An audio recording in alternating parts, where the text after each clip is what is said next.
kuchema, uwe kuchema, uwe kuchema.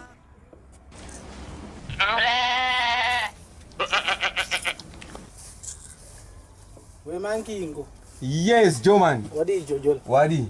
Bo. Kurize. Ndio wako.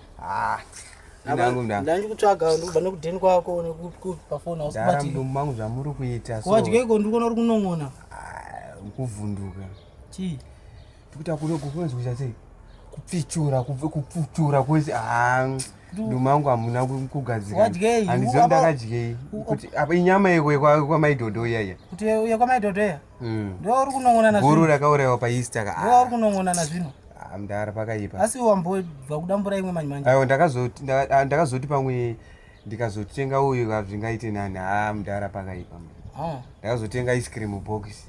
Iriko chitsama chakadai so. Na ice cream utora kuno. Ndinayo mda. Unetsa kuita zvino itore tinza. Mda. Tora ice cream. Ayo mda. Ndopisa ndikutombo ida. Muda kudya ice cream. Kana unayo tora ice cream timbo yenza. Flavor ipi? Ngavanira unge lemon ungati.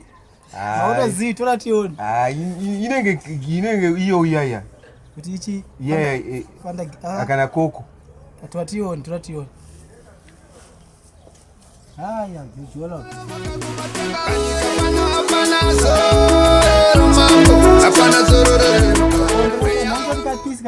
Uda sei kwana. Unyemudzani sana. Ako.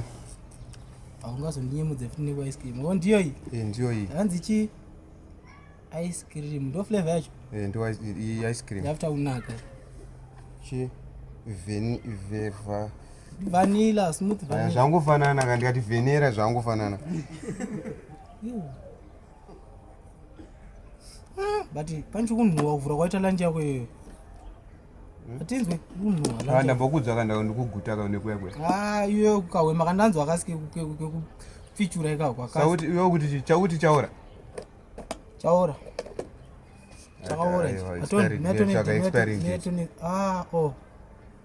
Best before 20 April 2016.